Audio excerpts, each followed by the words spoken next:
মা ফাতেমার হযরতে আলীর বিবাহে হযরতে উমর ফারুক আজম কেবল চিঠি দেননি, বাকি মক্কার যত সাহাবা ছিলেন, মক্কার যত মুমিন ছিলেন প্রত্যেকে চিঠি দিয়েছিলেন যে মা ফাতেমাকে পাবো, নসিব ভালো হবে, কপাল ভালো হবে। আল্লাহর নবীর কাছে পত্র পাঠিয়েছিল মক্কার বড় বড় জ্ঞানীরা, পণ্ডিতরা, ব্যবসা ধনীরা, কিন্তু আল্লাহর নবী সকলের কথাতে একটাই উত্তর দিয়েছিলেন, এই বিষয়ে আমি জানি না, আমার আল্লাহ জানে। হযরতে জিবরিল আল্লাহর নবীর কাছে আসলেন, দয়ার নবী সাল্লাল্লাহু আলাইহি ওয়াসাল্লামকে বলছেন, ইয়া রাসূলুল্লাহ, একটা মাহফিল আপনি লাগিয়ে দিন। মাহফিল লাগিয়ে দেওয়া হলো। আবু বকর জিজ্ঞাসা করছেন, ইয়া রাসূলুল্লাহ, মাহফিল কি? তা বলছে কোরআন প্রতিযোগিতার মাহফিল, কোরআনে পাক প্রতিযোগিতা হবে। তা বলছে, ইয়া রাসূলুল্লাহ, প্রতিযোগিতা কে? আল্লাহর নবী বললেন, মাত্র 2.5 ঘন্টা টাইম, এই 2.5 ঘন্টা টাইমের মধ্যে যদি কেউ কোরআনে পাককে খতম করে দিতে পারে, আল্লাহ পাকের তরফ থেকে তার সঙ্গে ফাতেমার বিবাহ হবে। হযরতে উসমান গাড়ি রটতে লাগলেন, উমর ফারুক আজম রটতে লাগলেন, আবু হুরায়রা রটতে লাগলেন, যায়েদ তিনি রটতে লাগলেন, বেলালও তিনি পড়তে লাগলেন, আর হযরতে আলী ইট গেটের কাছে মাথা কানা লাগিয়ে দিয়ে তিনি চোখের দ্বারায় পানি ঝরঝর করে বয়ে যাচ্ছেন। আল্লাহর নবী বলছেন, ওরে আমার সাহাবারা, তোমরা সকলেই পড়ছো, আর আলী তুমি পড়ছো না কেন? আল্লাহর নবীকে বলছেন, ইয়া রাসূলুল্লাহ, না জানি আল্লাহ পাক আমার নসিবের মধ্যে দেবে কিনা, আল্লাহ ব্যতীত আর দ্বিতীয় কেউ জানে না। টাইম হয়ে গেল। হযরতে বেলালকে বলল, বেলাল তুমি ঘন্টা বাজাও। ঘন্টা বাজিয়ে দিল, বন্ধ করে দেওয়া হলো।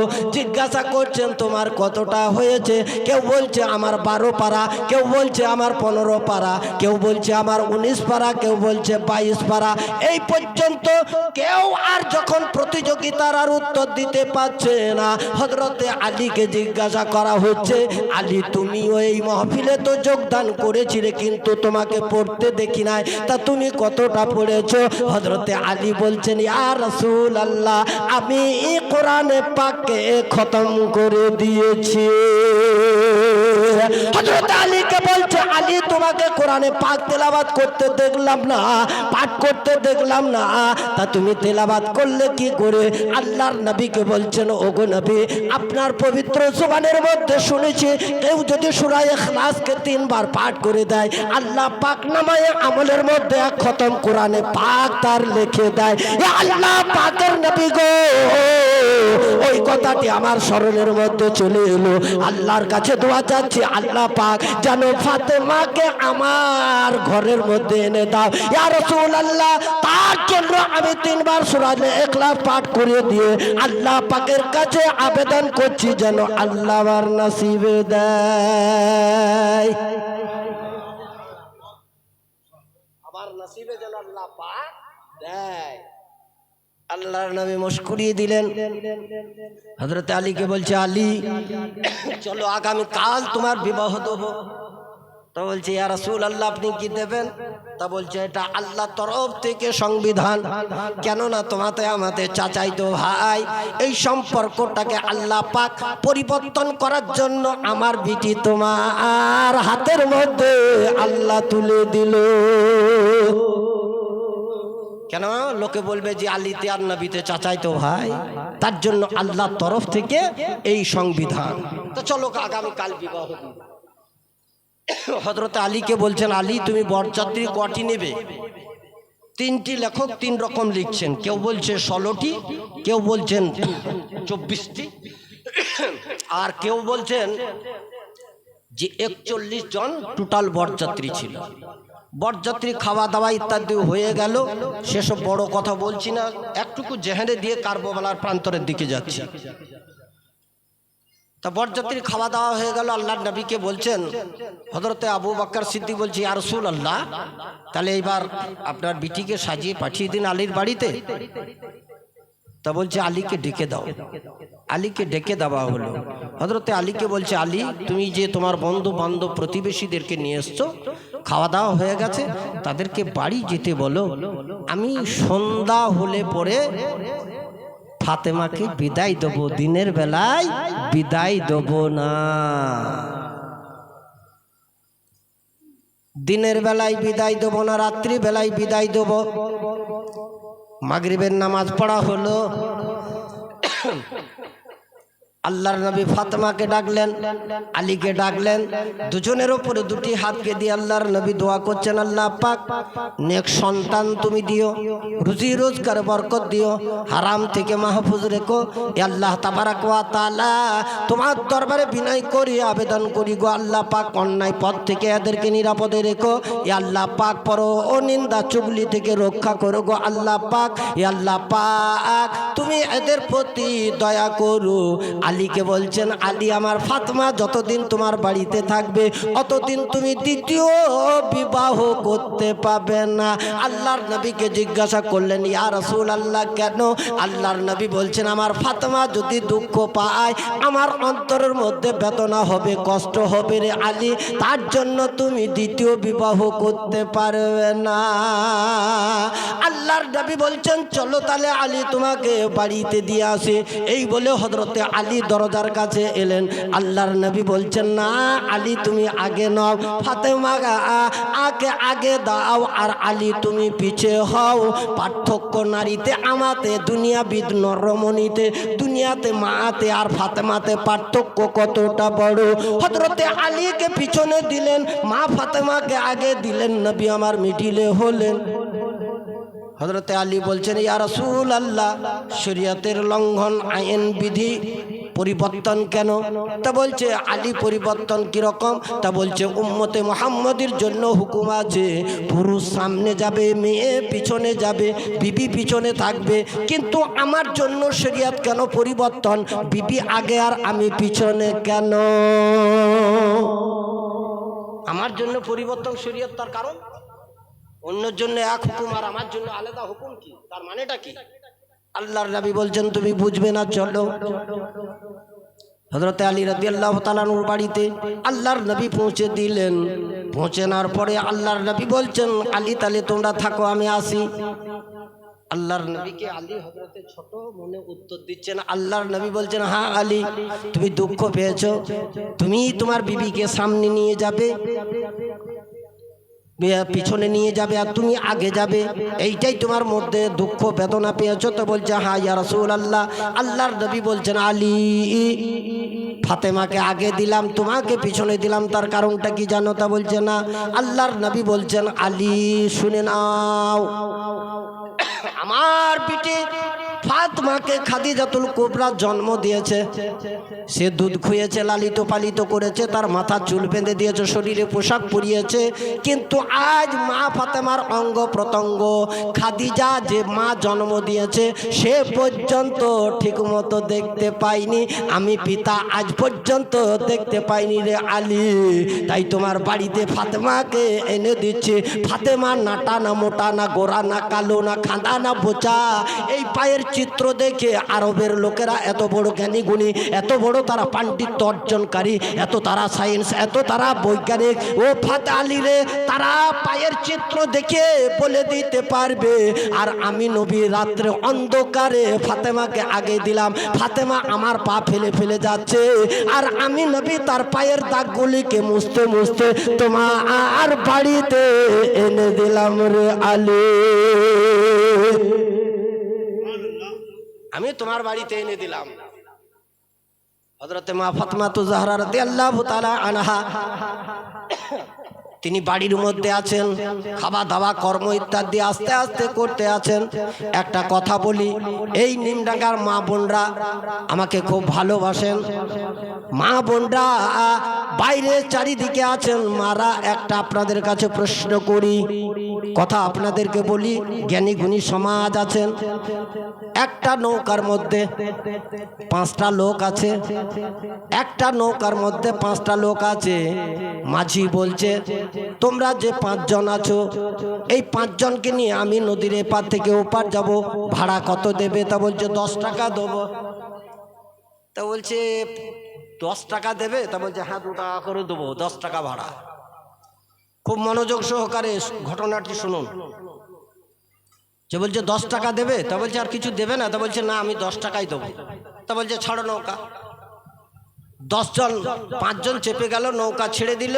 নৌকা চলতে চলতে পাড় থেকে কিছু দূরে গেছে, আর নৌকা তখন আস্তে আস্তে পানির দিকে ডুবতে লেগেছে। তো নৌকার মালিক বলছে আপনাদেরকে 5 জন নিয়ে নিয়েছি, সম্ভবত নদীর এপার থেকে ওপার নৌকা যেতে যেতে ডুবে যাবে, এপার থেকে ওপার যেতে যেতে ডুবে যাবে। তা তোমাদের মধ্যে একজন ব্যক্তিকে নামাইতে হবে, তবেই নৌকা এপার থেকে ওপার যাবে। তা 5 জনের মধ্যে একজনকে নামাইতে হবে। তা মেয়েটি তখন বলছে একজনকে নামাইতেই হবে? তা বলছে হ্যাঁ অবশ্যই একজনকে নামাইতে হবে। তা ওরই 5টির মধ্যে একটি লোককে বলছে তাহলে তুমি নামো। মেয়েটি বলছে তুমি নামো। একবার দরুদ শরীফ পাঠ করুন, আল্লাহুম্মা আলা আলি সাইয়্যিদিনা।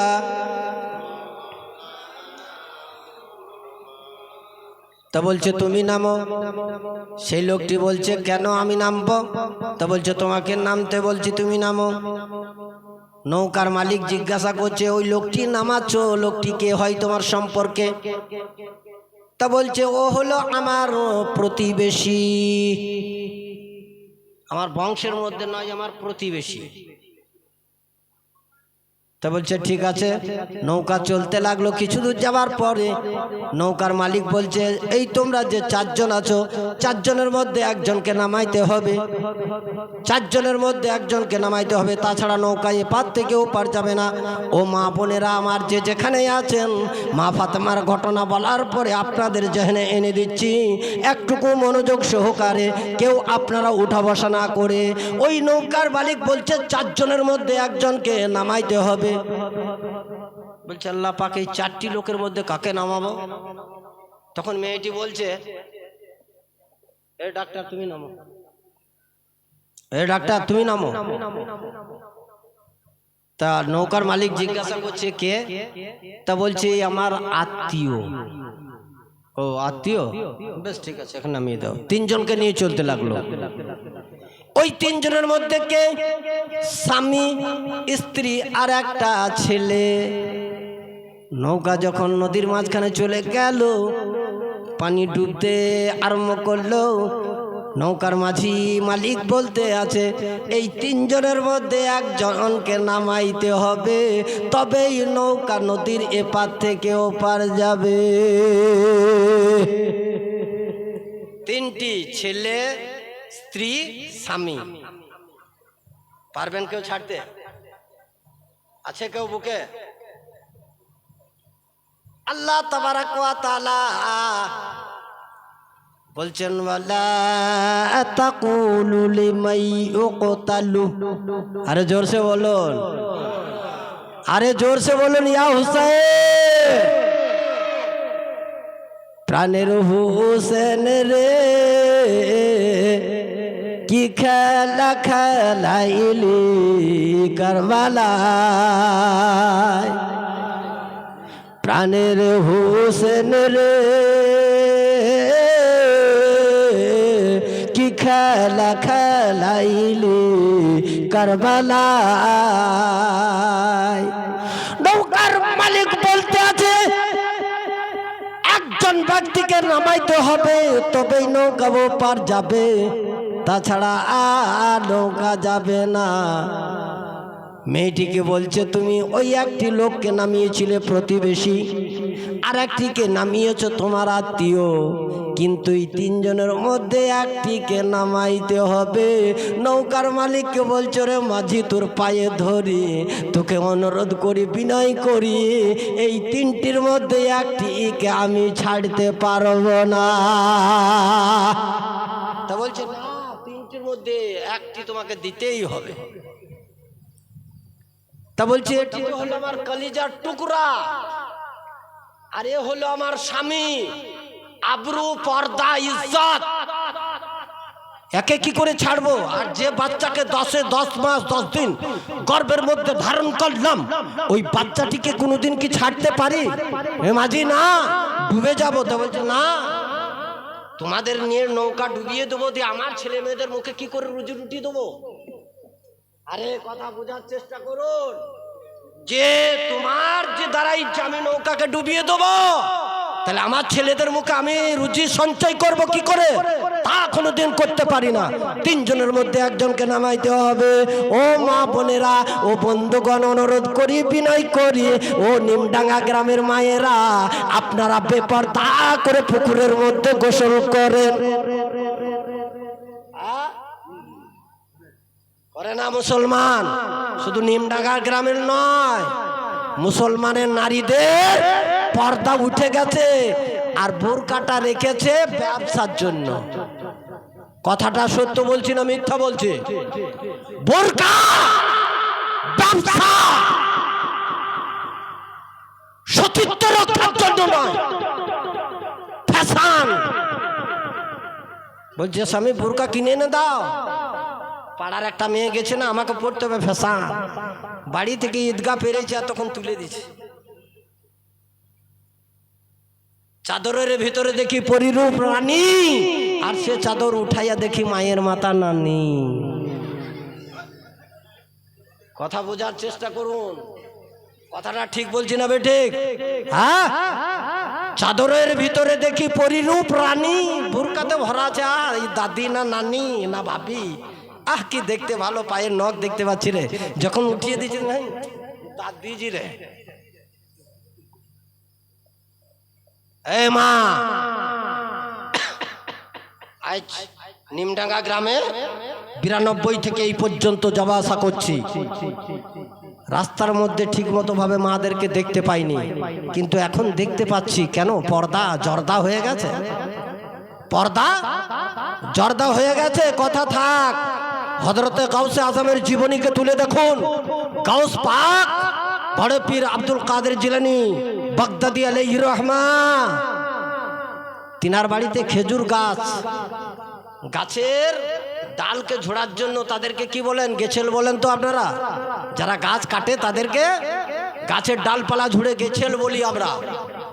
তা সেই গেছেল গাছের ডালপালা কেটেছে, যখন ওনার টাকা মিটিয়ে দিচ্ছে, বড় জীবনী ছোট করে বলছি, তা জীবনী উনি টাকা মিটিয়ে দিয়ে বলছেন বাবু কিছু খাওয়া দাওয়া করবে? তো বলছে না হযরত, একটা গাছের পাতা কেটে দিলাম, আপনি বেতন দিচ্ছেন, আপনি গাউসে আজম, আপনি বুজুর্গ লোক, আপনার বাড়ি থেকে কি বেশি নিতে পারি? তা বলছে বাবা, এত বড় গাছের উপরে চেপে গাছ কাটলে, ডাল কাটলে, পালা কাটলে, তা আমার বাড়িতে কি কিছু দেখতে পেয়েছ?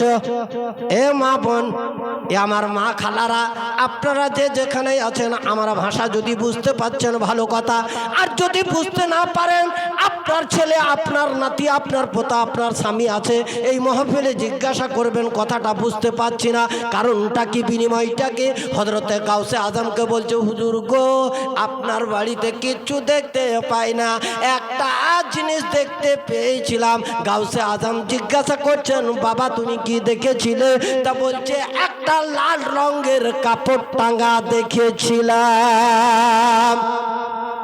গেছেলকে বলছে গেছেল তো দাঁড়া। হযরতে গাউসে আজম ওই লাল রঙের কাপড়খানা বাড়ির ভিতর থেকে আসলেন আর আগুন ধরিয়ে দিলেন। গাউসে আজমকে জিজ্ঞাসা করছে হুজুর গো, আমি দেখেছি চোখের দ্বারায়, আর আপনি আগুন ধরে দিলেন কেন? গাউসে আজম বলছে ওরে জগৎবাসী শুনে নাও, আমি বিবিকে কিরকম ভাবে রেখেছিলাম, আমার বিটিকে কিরকম ভাবে রেখেছি, আমার ছেলে মেয়েদেরকে কি রেখেছি, আমার করণীয়টা, আমার চলনটা একটুকু তোমরা অনুসরণ অনুসরণ করো, তবেই তোমরা প্রকৃত নামাজি মুসলমান হতে পারবে, তাছাড়া পারবে না। ওলিদিগের রাজা মহারাজ নাও মাদের সালাম খানি, আব্দুল কাদের জিলানী। সুবহানাল্লাহ, সুবহানাল্লাহ।